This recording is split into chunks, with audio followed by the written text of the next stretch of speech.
Bonnie's in the house. We are working, we have all day meetings on Wednesday and Thursdays, and so we're doing we have this scheduled at the same time as our meeting. So hey, Marilyn. Yes, Bonnie. So I'm gonna pull from my cup. Before I pull from the cup, I did want to give one of my favorite makers a shout out. I am wearing this hair clip today, and it is made by Fernanda of Furs Hologram. You guys gotta check her out. Her beading work is super fun and really beautiful. And she custom made this for me, and I just love it so much. And we just love supporting other handmade artists. So check her out. Her Instagram is Furs Hologram. So she's also a big Korean drama fan. So she and I have lots to chat about with that. All right, let's see. What's it gonna be today? Can't wait. What is it? Hey, you want to pull it? Ooh. Okay. Oh. Stem stitch. Ooh, kind of similar to yesterday's. All right, people, stem stitch it is. Stem stitch. All right, gonna switch to first person.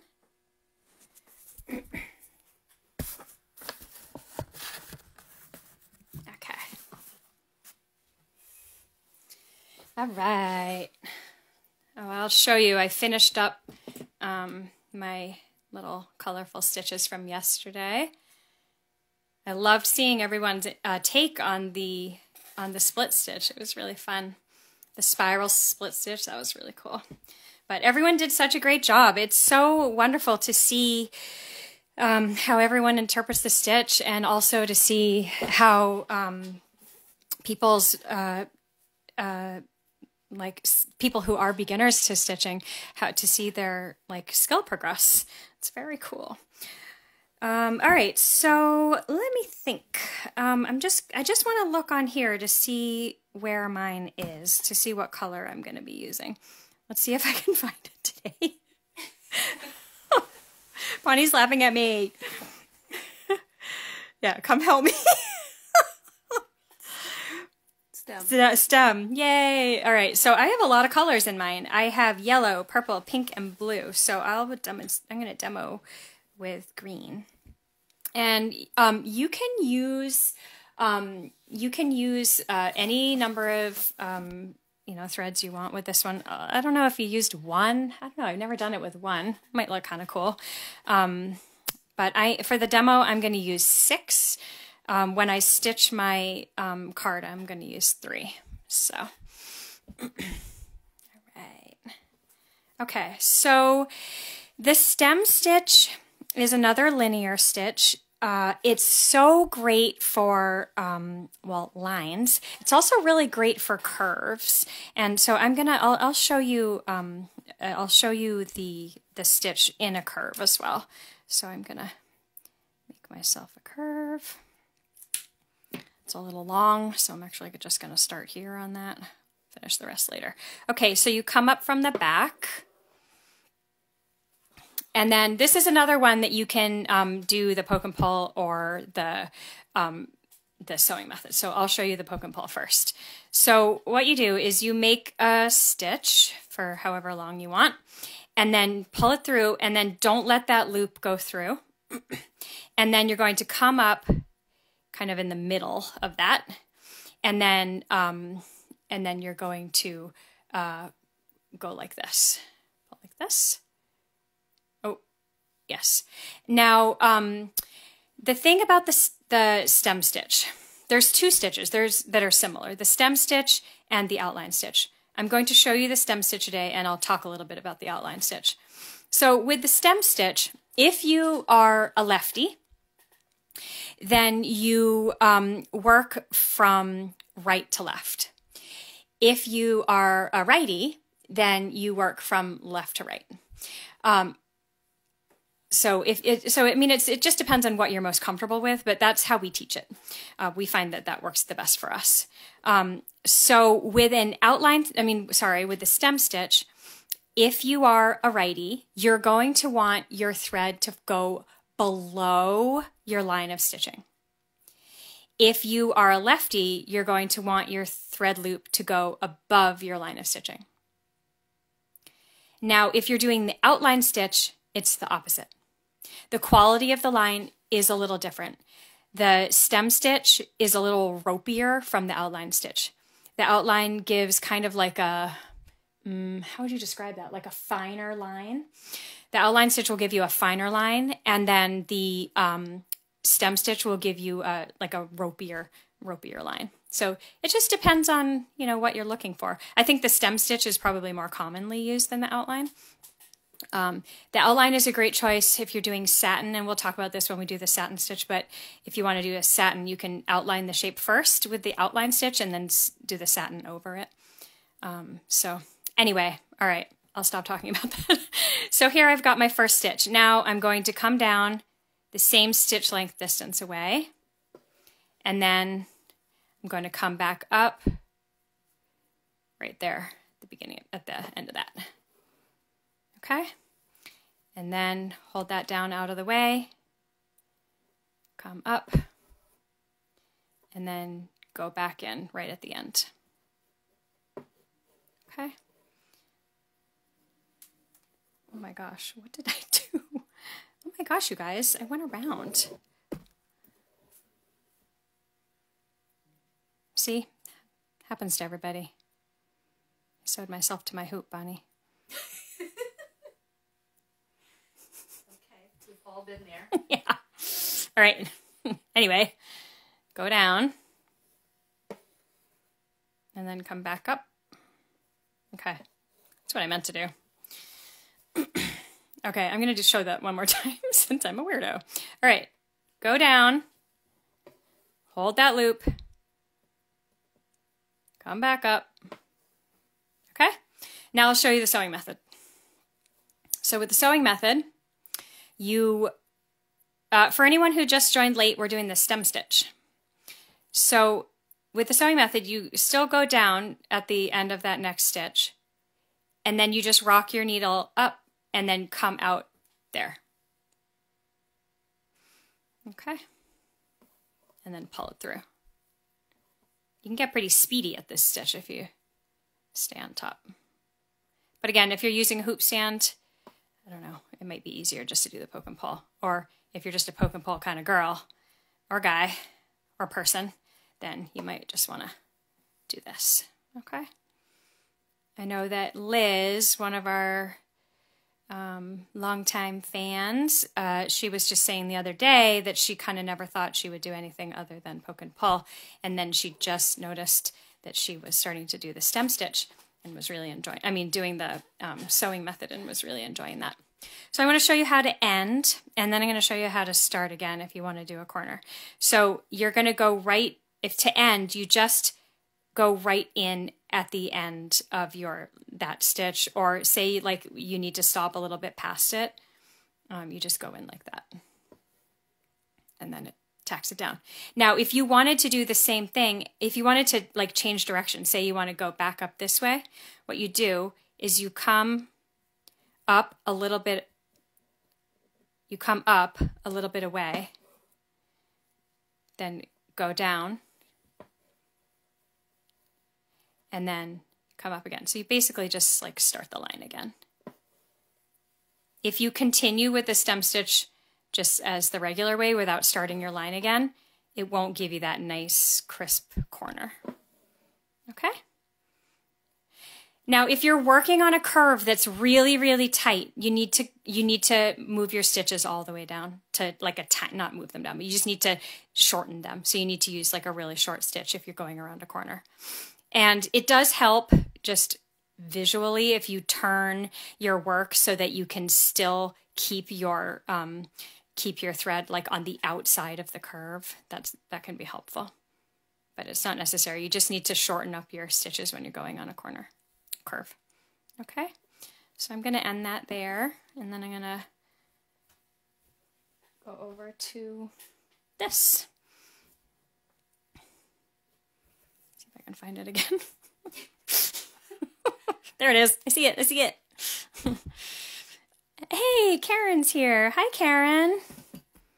Karen has been the most wonderfully supportive fans from the beginning, and it's just been so great to see how they've come along with their stitching and how supportive they are of us, and just they just embody everything that we represent here at Bonicos. So thank you, ladies. We appreciate you. We love you. Okay, so what am I going to do with this stem? I feel like I just keep following the lines. You tell me, designer Bonnie, what do you think? Oh, wait, what did we do last time? Well, with this one, I just followed the lines there. I think I would trace them. Like, trace the outline? Yeah, just like this again? Yeah. Mm-hmm.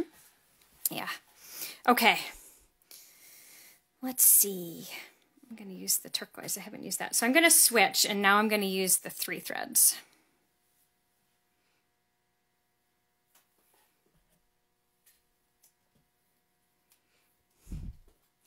It is easy to be our super fan. Aw, thank you, Kathleen. All right, so I'm going to turn my hoop so I can work left to right. Almost started doing the outline stitch there. Okay, so I'm just following the line. And I'm going to do the sewing method. As you all know, it's my fave. I'm doing my stitches about 3/16 of an inch.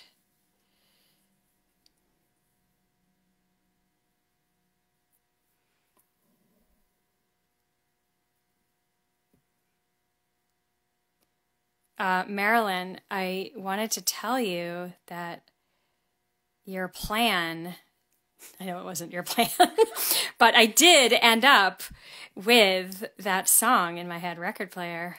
You guys want a catchy song? If you don't want a catchy song, then don't listen to record player. Yep.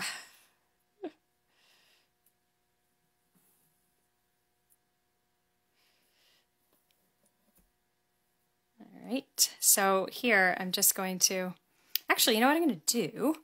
I am going to follow this yellow, and then when I go back, I'll put the yellow on I'm going to do the turquoise here and then put the yellow there. So here, I'll show you how I'm going to change directions. I'm going to come in at the end of that line of stitching, and then I'm going to come up here and go back in there, and then come up here, like that. Okay. Then just continue on my way.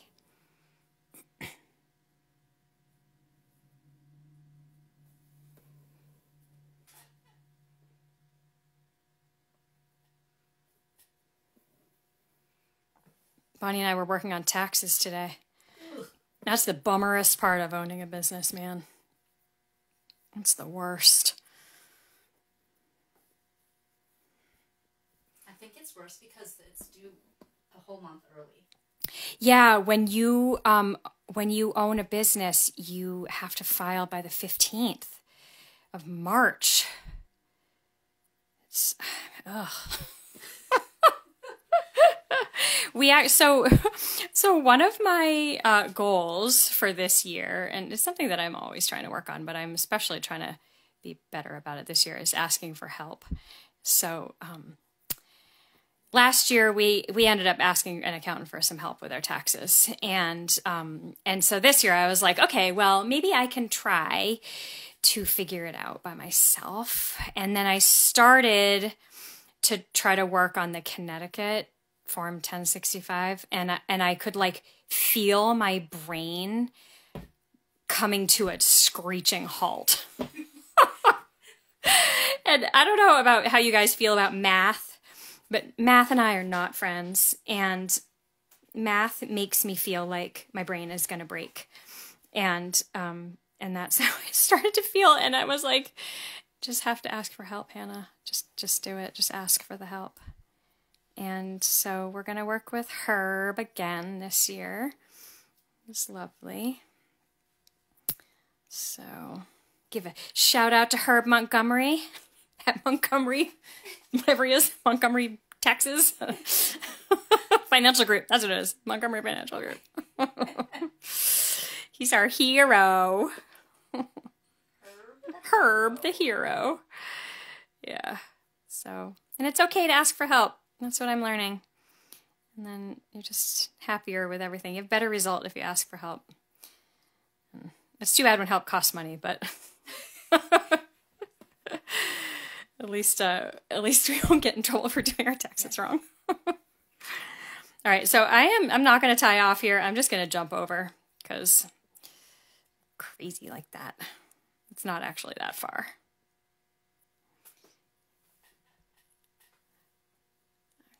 Okay. How's everybody doing with their stem stitch? You guys got any questions? Who's doing the sewing method and who's doing poke and pull?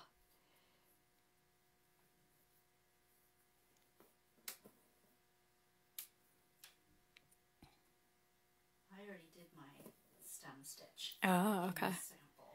Bonnie's working on a coastal version that I printed on my printer, but it kind of came out a little wonky, so she's stitching up on that. I filled it and went crazy. You filled it and went crazy. Cool. Marilyn is doing the sewing method. Hey, all right. Team sewing. Neither one is better than the other. It's just absolutely personal preference. No poke and pull for Kathleen. Hey, all right. There's probably like an official name for for these kinds. I know sewing method is like the real thing, but we just like to make up names for stuff. Okay. Another one for poke and pull. All right. I'm going to do yellow now. Sarah Jane just joined, my friend from home. Hi, Sarah Jane. Poke and pull. I find the sewing method messes with attention. Ah, yes. Yep. That can happen. I'm glad you found a way that works for you. That's great. All right. Now I'm going to add my yellow to the other side of this blue. Oh, I'm liking how this is looking.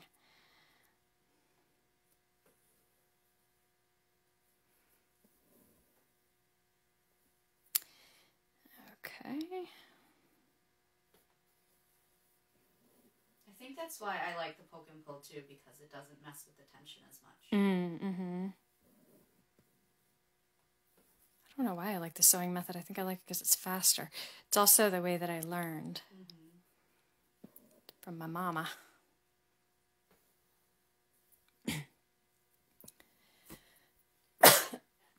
Tickle in my throat. Okay. I'm going to change direction again if anyone wants to watch that again. You just start over almost like you're starting from the beginning.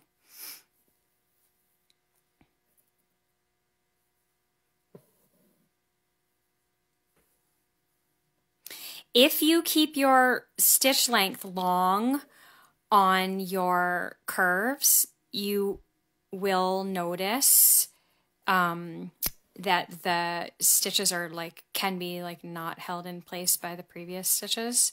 So we used to say, you can just make sure your thread is on the outside of the curve, and that will solve that problem. But if you, if you are going around and you realize you're on the inside of the curve, you just need to shorten up your stitches.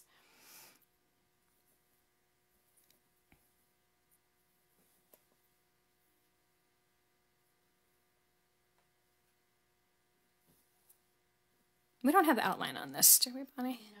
Yeah. Oops. Yeah, it's so similar. Just put your loop above instead of below, or below instead of above if you're a lefty. I guess we could have put it in the same box if we wanted to. Yep.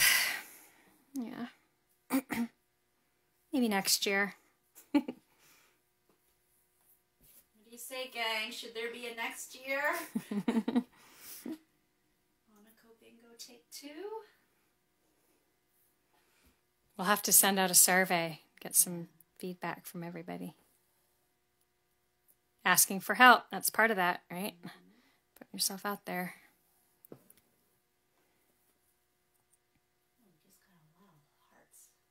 I guess they want it next year. I know, they're stitching. It's hard to type when you're stitching.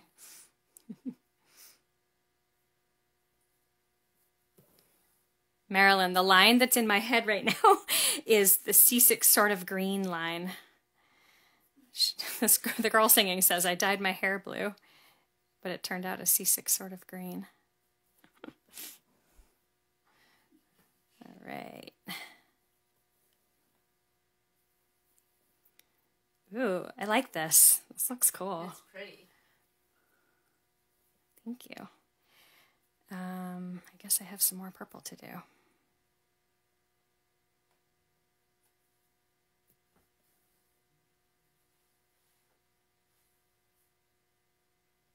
So in my other job, I'm going to be hosting a podcast in my other job, which is super exciting and a little daunting. Luckily, I have like an extremely supportive team that I'm working with. So I'll have to let you guys know. when that goes live, you can listen to me ramble on and on. We should all dye our hair at the end of bingo. Marilyn, got a wild child here. Marilyn and I had some tentative plans to, oh my gosh, look at you guys. I just want to show you this, how cool this is. Here I'm coming along with my stem stitch, and I'm soon about to meet up with my split from yesterday. That's cool. So Marilyn and I made some tentative plans over Instagram DM to sing for you guys today, but then we came back down to earth and realized maybe not. It would require too much alcohol than what's appropriate to drink in the middle of the day. So Marilyn, some other day, maybe if you come to Stitch and Chat, we can sing together. Karaoke and chat? Yes. Actually, I don't think anybody wants to listen to me sing. I don't want to listen to me sing. Cool. All right. Now, I switched off pink earlier. I should have stuck with it.